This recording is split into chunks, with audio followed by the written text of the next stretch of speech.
Hello everyone, कैसे हो आप सब। हम पढ़ रहे हैं क्षेत्रमिति मेंसुरेशन और उसमें हम टॉपिक पढ़ रहे हैं परिमाप और क्षेत्रफल। और इस परिमाप और क्षेत्रफल में हम दो टॉपिक पढ़ चुके हैं। एक तो हमारा चतुर्भुज जिसमें हमने आयत पढ़ा, वर्ग पढ़ा और समांतर चतुर्भुज पढ़ा। और उसके बाद दूसरा हमने पढ़ लिया है त्रिभुज, जिसमें कि हमने त्रिभुज का क्षेत्रफल और उसका हमने परिमाप देख लिया है। अब हम तीसरा देखने जाएंगे कि क्या होता है वृत्त, वृत्त का की परिधि और वृत्त का क्षेत्रफल। ये सब कुछ हमने पढ़ लिया है और अब हम वृत्त के बारे में आज पढ़ेंगे।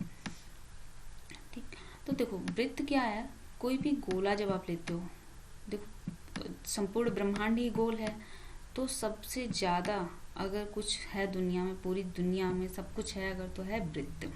और इसी वृत्त के बारे में आज हम लोग पढ़ने वाले हैं। पृथ्वी गोल, चांद गोल, सूरज गोल, सब गोल। और ये सब गोल हैं भाई, इतनी इम्पोर्टेंट चीज़ है तो इसके बारे में तो जानना सबसे ज़्यादा ज़रूरी है। तो आज हम पढ़ेंगे वृत्त की परिधि को। तो वृत्त क्या होता है अगर हम ये देखें तो भाई देखो, जब भी आप कहीं देखते हो ना, दूर तक देखो, दूर कहीं देखो, जिसे कहते हैं अनंत, काफी दूर देखो, आपको कहीं कोना दिखता है? कहीं भी कोना दिखाई देता है? जैसे आप अगर छत पे खड़े हो जाए और दूर तक देखो तो आपको सब चीज एक गोले में घूमती हुई दिखती है। मन अगर आप एक चक्कर लगा लो कहीं खड़े होके तो आपको क्या दिखेगा? सब कुछ गोल है, कहीं भी आपको कॉर्नर नहीं दिखाई देता। इसका मतलब पता चलता है कि पृथ्वी भी गोल है। आप सूरज को देखते हो वो भी गोल दिखता है, चंद्रमा को देखते हो वो भी गोल दिखता है, तो हर चीज गोल है। ठीक, और आज हम उसी के बारे में पढ़ने जाएंगे। तो अगर हम बात करें परिधि की, वृत्त की परिधि की, तो वृत्त के चारों तरफ अगर एक चक्कर लगाया जाए तो जो दूरी होगी उसी दूरी को कहेंगे वृत्त की परिधि। ठीक, और इस परिधि की को जानने के लिए हमें ज्ञात करनी पड़ती हैं दो चीजें। पहला है वृत्त का व्यास और दूसरा वृत्त की त्रिज्या। क्या होता है वृत्त का व्यास? तो अगर किसी, मान लो आपने किसी कागज को काट के गोला बनाया, ठीक, इसके बाद आप इसको 2 टाइम्स फोल्ड करो। पहले टाइम फोल्ड करोगे तो अर्धवृत्त बनेगा और फिर आप इसको एक बार और फोल्ड करो, कुछ ऐसे। जैसे आप रोटी फोल्ड करते हो ना 4 बार, 2 बार मतलब फोल्ड करते हो तो उसकी चौथाई भाग में वो टूटने लगता है। तो ये जो सेंटर होता है, ये जो सेंटर है, जब आप इसको 4 बार फोल्ड करोगे तो ये सेंटर आएगा आपको। जैसे कि हमने इसको 4 बराबर भागों में बांट लिया, अब इसका एक सेंटर हमें पता चल गया। ये जो सेंटर है ना, इसी सेंटर के दोनों तरफ, ठीक, आप माप लो। ये मान लो एक तरफ ए हो गया और दूसरी तरफ हो गया बी। तो यह जो दूरी है, यही दूरी कहलाती है व्यास, यानी डी। ओके, और इसी सेंटर के एक तरफ का भाग कहलाता है आर। तो डी बराबर क्या हो गया? 2r। आर का मतलब त्रिज्या। ओके, आर से डिनोट करते हैं त्रिज्या को।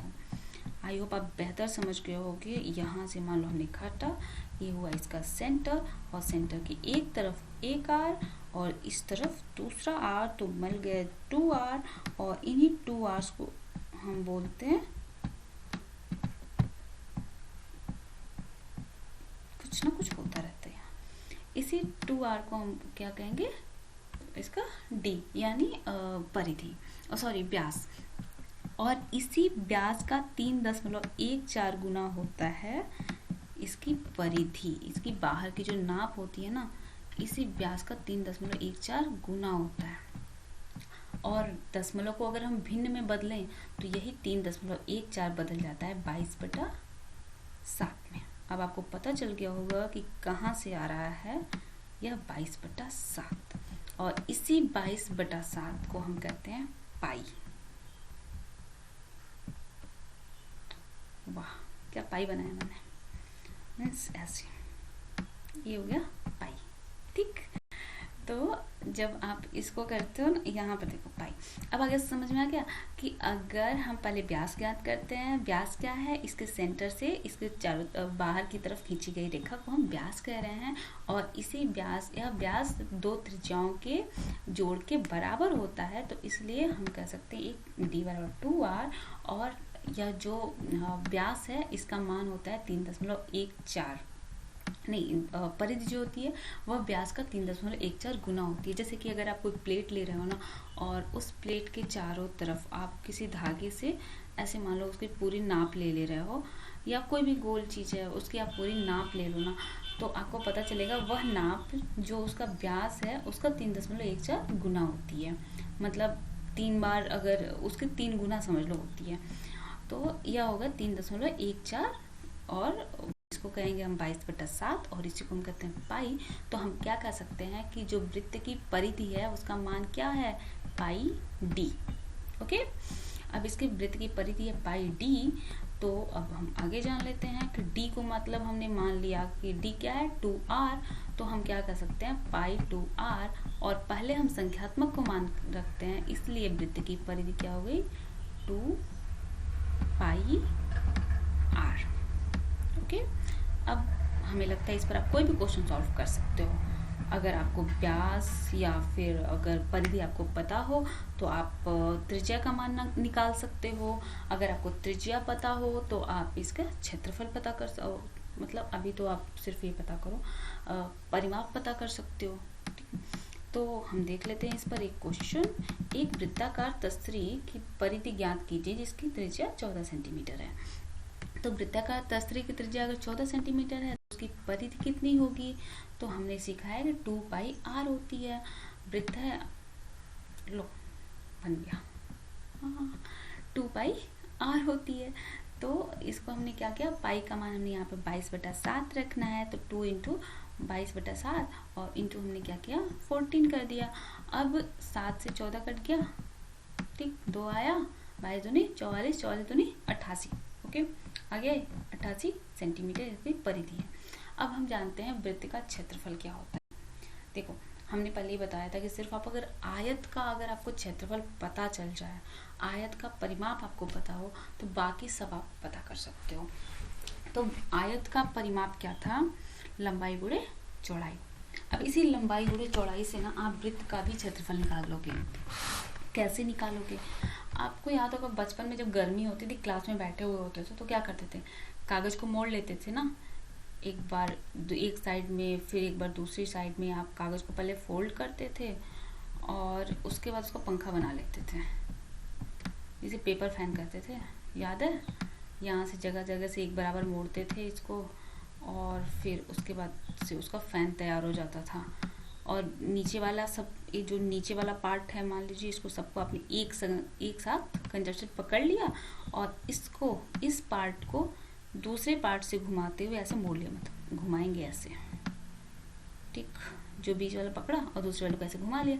अब आपको मिल जाता था ऐसे एक वृत्त, ठीक, यहाँ पे इसका पूरा सेंटर होता था और ये वृत्त। तो क्या पता चला कि एक आयत से वृत्त का निर्माण होता है, ठीक, आयत से वृत्त का निर्माण होता है। यहाँ पर एक चित्र के द्वारा समझ लो कि यहाँ पर मान लो यह है एक चित्र, इसका एक भाग आपने, एक तरफ का आधा अर्धवृत्त को है आपने किसी कलर से कलर कर लिया, और आधे भाग को आपने ऐसा छोड़ दिया, और इसके बाद आपने इसके टुकड़े कर लिए, ठीक, 6 टुकड़े आपने कर लिए इसके, और 6 टुकड़े करने के बाद अब आप इन टुकड़ों को एक दूसरे से जोड़ो। तो सबसे पहले आप इनको फैलाओ, पहले पहला टुकड़ा कलरफुल रखो, फिर उसके बाद दूसरा टुकड़ा रखो, और फिर उसका तीसरा टुकड़ा रखो। अब देखोगे बीच में आपको गैप मिलेगा, देख रहे हो, ये वाला गैप मिल रहा है। इसी गैप में आप जो कलर वाले टुकड़े नहीं हैं, जो बिना कलर किए हुए टुकड़े हैं, उनको रख दो, ठीक, वे आ जाएंगे। अब इन्हीं 6 टुकड़ों को आप देख रहे हो ना, ये जो 6 की दूरी, 3 टुकड़े बाहर वाले जो कलर किए हुए हैं और जो 3 टुकड़े बिना कलर किए हुए हैं, इन टुकड़ों के बीच में एक स्थिति आ रही है ऐसी। अगर हम यहाँ ऐसे मिला दिए तो क्या बना, आयत बन गया।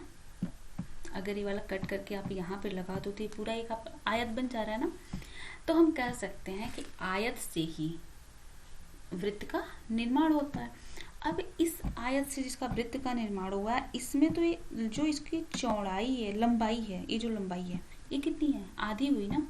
यह लंबाई सिर्फ यहाँ ये जो कलर वाला भाग है, अगर हम इसकी बात करें तो सिर्फ इतनी की लंबाई के बराबर है हुआ ना। ये जो आयत बना, ध्यान से सुनो, ये जो आयत बन रहा है इसकी लंबाई कितनी हो रही है, यह आधे वृत्त के बराबर हो रही है। आया समझ में? मैं एक आने की कोशिश कर रही हूँ, जैसे कि अगला चित्र आप देखोगे बेहतर समझ पाओगे कि ये जो अगर हमने किसी को बहुत छोटे छोटे बहुत सारे टुकड़े काट लिए, अगर किसी वृत्त के, देख रहे हो सारे वृत्त के हमने टुकड़े काट लिए, और इस वृत्त के टुकड़े, इस वृत्त के टुकड़े को हमने ऐसे फैला दिया, तो बीच में नीचे जो गैप बना, इसी गैप में हमने जो दूसरे वाले टुकड़े बचे हैं उन टुकड़ों को भी लगा दिया। तो जो एक पूरी परिधि थी, अभी जो बाहर की पूरी नाप थी वो पूरी परिधि थी, अब जो हमने लिया वह क्या है, आधी परिधि के बराबर हुआ ना। हाँ, आधी परिधि के बराबर हुआ, और परिधि का माप हमें क्या पता चला था, पाई, सॉरी 2r,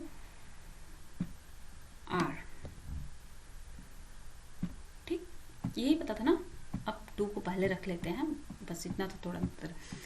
तो यहाँ पर क्या पता चला आपको कि यह जो पाई है 2πr, उसका आधा है ये परिधि, ठीक, और हमें पता करना है इसका क्षेत्रफल।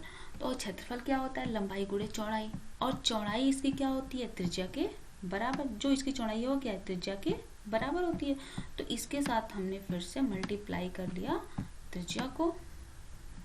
अब क्या आया देखो, यहाँ 2 से 2 कैंसिल हो गया, क्या आ रहा है, पाई, एक आ रहा है पाई, और दूसरा r इंटू आर, यानी r स्क्वायर।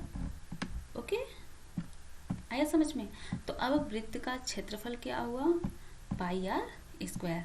और कहाँ से आया, आई होप आप समझ गए होगे बहुत ही अच्छे तरीके से कि देखो जो भी वृत्त होता है उसकी लंबाई, ध्यान से सुनो, वृत्त को खोलने पर उसकी लंबाई उसकी परिधि की लंबाई की आधी होती है, और उसकी चौड़ाई उसकी त्रिज्या के बराबर होती है। तो अगर तो इसका क्षेत्रफल अगर हम निकालें तो क्या होगा, आधा परिधि गुणे वृत्त की त्रिज्या। तो आधा परिधि क्या होगा, परिधि हमने देखा 2πr था, ठीक, 2πr, जिसमें 2r का मतलब था उसका व्यास, और पाई का मतलब क्या था, 22/7, और यानी 3.14। तो हम कह सकते हैं कि वृत्त का क्षेत्रफल क्या हुआ, r स्क्वायर। आ गया ना समझ में? ये बस मैं बेसिक कॉन्सेप्ट आपको बता रही हूँ, फिर कभी ऐसी गलती आपसे नहीं होगी कि आपको ना समझ में आया कुछ, ठीक है। अब देखो, अगर एक क्वेश्चन सॉल्व करना है, एक वृत्ताकार बगीचे का व्यास 9.8 मीटर है। ये रहा वृत्ताकार बगीचा, मतलब कहीं से वृत्त न लगे, ये है वृत्ताकार बगीचा, और इसका व्यास है 9.8 मीटर। अब 9.8 मीटर है, इसका क्षेत्रफल ज्ञात करना है। तो क्षेत्रफल क्या होता है, पाई r स्क्वायर, ठीक। तो पाई का मान तो हम लिख लेंगे, यहाँ पर नहीं दिया है कि पाई का मान कितना रखना है, तो हम पाई का मान 22/7 रख लेंगे। r का मान क्या होगा, d का आधा, तो हम d का मान क्या रखेंगे, पाई r स्क्वायर हो गया। तो d का मान है 9.8, 9.8 में जब हम 2 से भाग देंगे तो क्या आएगा, 4.9, ठीक है। तो अब हम 4.9 में गुणा कर लेंगे पाई का मान 22/7, ठीक है, और उसमें हम 4.9 के स्क्वायर से गुणा करेंगे। हम अच्छे से जानते हैं 7 से 4.9 कट जाएगा ना, तो इसके बाद हमें मिलेगा क्या, 75.76 मीटर स्क्वायर हमारा आंसर आएगा, ठीक। अब एक और क्वेश्चन है, इसको सॉल्व करो आप। संलग्न आकृति 2 वृत्तों को दर्शाती है। हाँ, ये 2 वृत्त हैं, ठीक है, जिनका केंद्र समान है, ठीक है भाई। अगला, बड़े वृत्त की त्रिज्या 10 सेंटीमीटर है, मतलब यहाँ से जो इसकी दूरी है ना, ये मान लेते हैं हम a, और a का मान है 10 सेंटीमीटर। छोटे वृत्त की त्रिज्या 4 सेंटीमीटर है, लो ये हुआ 4 सेंटीमीटर, बड़ा वाला 10 है ये, और बी मान लो हमने लिख दिया 4 सेंटीमीटर है। तो अब पता क्या करना है, बड़े वृत्त का क्षेत्रफल। क्षेत्रफल का सूत्र क्या होता है, पाई आर स्क्वायर। तो पाई का मान मान लो 22/7 और बड़े वाले वृत्त का क्षेत्रफल ज्ञात करना है तो आर का मतलब हुआ 10 का स्क्वायर आ जाएगा ना इसका। फिर दूसरा छोटे वृत्त का क्षेत्रफल सेम पाई आर स्क्वायर, पाई का मतलब 22/7 और आर का मतलब 4, तो 22/7 गुणे 4 और तीसरा दोनों वृत्तों के बीच छायांकित भाग का क्षेत्रफल। ये तो बहुत ही इजी है, दोनों का पता चल गया तो बड़े वाले में से छोटे वाले को घटा दो। बड़े वाले में से छोटे वाले को जैसे ही घटाओगे बीच वाले का आपको पता चल जाएगा। आ गया समझ में। अब अगला देखते हैं, ये पुराना क्वेश्चन, पुराने वाले जो हमने कल और परसों जो 2 पार्ट हमने पढ़े थे उससे जुड़ा हुआ क्वेश्चन है। और डीएलएड में ना इससे ज़्यादा कुछ नहीं आता, डीएलएड सेकंड सेमेस्टर में, तो हमें लगता है इतना आपके लिए काफ़ी है। और अगर आपको बेसिक तैयार हो जाए ना तो 4th सेमेस्टर में इससे आपको काफ़ी हेल्प मिलने वाली है। तो आ जाओ। एक आयताकार पार्क 45 मीटर लंबा है, एक है 45 मीटर लंबा और 30 मीटर है चौड़ा। पार्क के बाहर चारों ओर एक 2.5 मीटर चौड़ा एक पथ बनाया जा रहा है। लो, बन गया 2.5 मीटर चौड़ा और ये बढ़ गई इसकी चौड़ाई। और अब इसकी पूरी चौड़ाई कितनी हो गई भाई, 45 मीटर और 1 मीटर 2.5 और दूसरे तरफ भी 2.5, तो 2.5 और 2.5 मतलब 5। तो इतनी चौड़ाई इनकी क्या हुई अब 50। ठीक है, मतलब अगर ये चौड़ाई करें हम तो 50 और नहीं ये 30 है ना, 30 + 35, ठीक, तो ये 35 हो गया। ठीक ऐसे ही चारों 2.5 का बना है तो ये है 45 और इधर भी 2.5 बढ़ा और इधर भी 2.5 बढ़ा, तो अब ये क्या हो गया 50। ठीक है,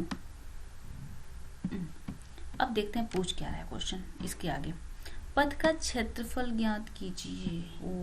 पथ का क्षेत्रफल ज्ञात करना मतलब आपको इससे नहीं बाहर वाले से मतलब है। तो पथ का क्षेत्रफल ज्ञात करने के लिए आपको क्या करना होगा, पहले तो आप छोटे वाले का क्षेत्रफल ज्ञात कर लो, ठीक, फिर अब बड़े वाले का क्षेत्रफल ज्ञात कर लो, बड़े वाले में से छोटे वाले को घटा लो, आ जाएगा। मीन्स कि P, पहले आपको ABCD का जो आयत है ABCD उसका क्षेत्रफल आपको ज्ञात करना है। ठीक, अब ABCD का क्षेत्रफल आप कैसे ज्ञात करोगे भाई, 45 और 30 में मल्टीप्लाई कर दो, आ जाएगा छोटे वाले आयत का क्षेत्रफल। अब इसके बाद जो राह बनी है, इस राह के बनने के बाद इसकी लंबाई और चौड़ाई बढ़ गई है 5-5 मीटर। तो अब ये क्या हो गया 35 × 50, इसमें भी मल्टीप्लाई कर लो, आपको PQR इसका भी मिल जाएगा। और अब जो आया बड़े वाले का क्षेत्रफल उसमें से छोटे वाले के क्षेत्रफल को घटा दो तो आपको इसका क्षेत्रफल भी पता चल जाएगा। ओके, आ गया समझ में। तो छोटा सा चैप्टर था बट हमने 3 दिन इसलिए दिए कि आराम से आप समझो। अब एक और क्वेश्चन देखो, इस क्वेश्चन में क्या पूछ रहा है, 100 मीटर भुजा वाले एक वर्गाकार पार्क की परिसीमा के साथ लगा हुआ भीतर की ओर 5 मीटर चौड़ा पथ बनाया गया। पिछला वाला क्वेश्चन क्या था कि बाहर की ओर रास्ता बनाया गया था, इसमें भीतर की ओर बनाया गया, मतलब कि ये जो बड़ा वाला है ना, यह जो है वह 100 मीटर है। ओके, और इस पथ का क्षेत्रफल ज्ञात कीजिए। रास्ते का ही क्षेत्रफल ज्ञात करना है इस बार भी, लेकिन दिया क्या हुआ है चौड़ाई 5 मीटर चौड़ाई हर जगह है, तो मतलब चारों तरफ से 5-5 मीटर आपको घटाना पड़ेगा। और उसके बाद ₹250 प्रति 10 मीटर स्क्वायर की दर से इसे सीमेंट कराने का भी व्यय ज्ञात कीजिए। 10 मीटर का 250 है तो बाकी का ज्ञात करना है। चलो, तो सबसे पहले हम ज्ञात करते हैं कि ये जो वर्ग बना है वो क्या है। अब 100 मीटर है तो इसकी लंबाई और चौड़ाई दोनों ही 100 हो गई, तो 10,000 मीटर तो आपके आ गए ये बाहर वाले का क्षेत्रफल। अब अंदर वाले का देखते हैं, 5-5 मीटर घटा दो, ठीक, तो 5 मीटर आपने यहाँ से घटा दिया और 5 मीटर आपने इधर से घटा दिया।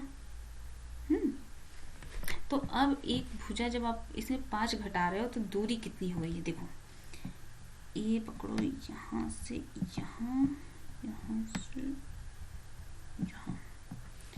अब आपने जो किया यहाँ देखो, ये जो बना, तो इसकी जो चौड़ाई है 5 मीटर इधर बढ़ी, मतलब घटी, और 5 ही मीटर इधर भी घटी है ना, तो कितने मीटर घट गई? 10 मीटर। यहाँ एक चौड़ाई दोनों तरफ से घट रही है ना, फिर यहाँ भी 5 मीटर घट रही है इधर भी, और 5 मीटर घट रही है इधर, तो 10 मीटर। तो अब भुजा कितनी हो गई? 90 मीटर। ओके, समझ में आ रहा है ये चीज? कि पहले 100 मीटर थी, अब 5-5 मीटर चारों तरफ से घट रही है ना, तो भुजा कितनी हो गई? 90 मीटर। अब इस 90 मीटर का क्या होगा क्षेत्रफल? 90 का स्क्वायर कर दो ना, 81, ठीक, तो 8100 हो गया। अब इसमें से आप 8100 को घटा दो, 10,000 में से 8100 घटा दो, आपको मिल जाएगा इसका क्षेत्रफल। और अगर 10 मीटर का इतना लग रहा है, तो 100 मीटर का कितना, पूरे का कितना लगेगा? 10 मीटर स्क्वायर में, 10 मीटर स्क्वायर में इतना लग रहा है, तो जो आपका आर है, तो पहले आप 1 मीटर स्क्वायर में पता कर लो, ठीक है। तो 1 मीटर स्क्वायर में पता करोगे तो आपका एक 0 से कट जाएगा 250, तो 1 वर्ग मीटर का आपको लगेगा 25 रुपए।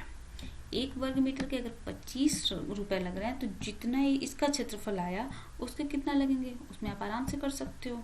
जैसे यहाँ पे इसको सॉल्व भी किया हुआ है, बट सॉल्यूशन देखने की आपको हमें लगता है ज़रूरत नहीं पड़ेगी, आप खुद भी कर लोगे।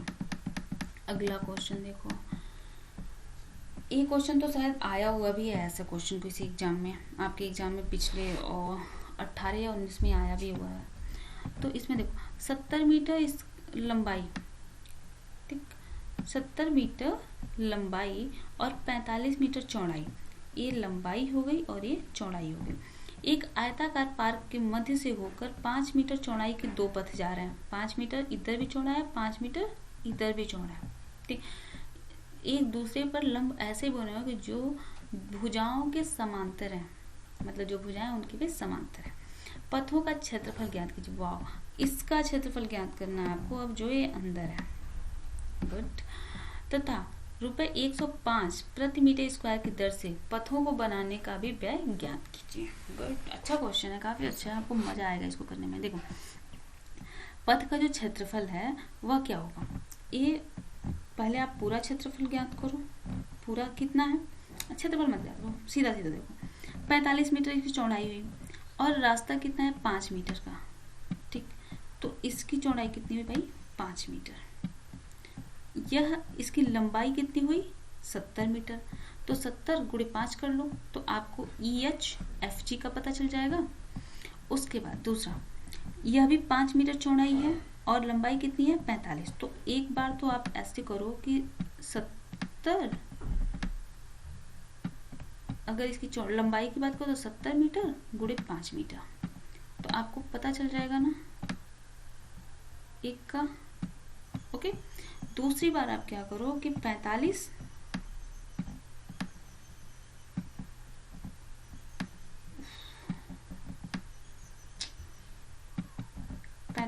में आप मल्टीप्लाई कर दो 5 से, तो आपको इसका मिल जाएगा। एक बार में आपको यहाँ का मिल गया पूरा EHFG का, और दूसरी बार PQSR का मिल गया क्षेत्रफल। अब इन दोनों क्षेत्रफल में कुछ कॉमन है, देख रहे हो, यहाँ से यहाँ तक कॉमन है। यह कॉमन कितना है? 5 मीटर चौड़ाई और 5 मीटर लंबाई। तो एक का पता कर लो, एक बार कॉमन हो जा रहा है, मतलब ओवरलैप कर रहा है ना, तो एक का पता कर लो, तो 5 25, ठीक है, तो 25 मीटर स्क्वायर। अब इन दोनों को आप जोड़ के उसमें से 25 मीटर स्क्वायर को आप माइनस कर लो। आ रहा है समझ में? आई होप आप समझ रहे होगे। पथ का क्षेत्रफल कितना हुआ, पहले आप इसको ले लो लंबाई वाला पथ, फिर चौड़ाई वाला पथ, इन दोनों का ही क्षेत्रफल ज्ञात करो। और इन दोनों के क्षेत्रफल में दोनों रास्ते, जब कोई चौराहा होता है तो उस चौराहे पे ओवरलैप होता है ना, एक रास्ता दूसरे रास्ते को ओवरलैप करता है ना, तो यहाँ पर उसको ओवरलैप कर रहा है। ओवरलैप कर रहा है तो कितनी दूरी कर रहा है? 5 मीटर चौड़ाई और 5 मीटर लंबाई, दोनों 5-5 है, तो यानी एक वर्गाकार है। तो इसका क्षेत्रफल क्या हो गया? 25 मीटर स्क्वायर। अब इन दोनों को जोड़ के एक तो घटा दो, 25 मीटर स्क्वायर को घटा दो, जो आएगा वह इस पूरे रास्ते का क्षेत्रफल होगा। और अब खर्च की बात कर रहे हैं तो 150 मीटर अगर प्रति 150 रुपये प्रति मीटर का लग रहा है तो पूरे का कितना लगेगा उसको आप देख लो। ठीक, आ जाएगा, सॉल्व करोगे बहुत ईजी आसान है, आ जाएगा। ठीक, ऐसे ही एक और क्वेश्चन है कि इस आकृति में एक आयताकार पार्क के मध्य में एक वृत्ताकार फूलों की क्यारी को दर्शाती है। लो, इसमें तो सारे क्वेश्चन मिला के पूछ ले इसने। अब देखो भाई 2 मीटर जो रेडियस है उससे यह वृत्त बना हुआ है। तो पहला पूछ रहा है पूरे पार्क का क्षेत्रफल, बहुत ही इजी, 5 × 10 करो और आपको पूरे पार्क का क्षेत्रफल पता चल गया, इजी।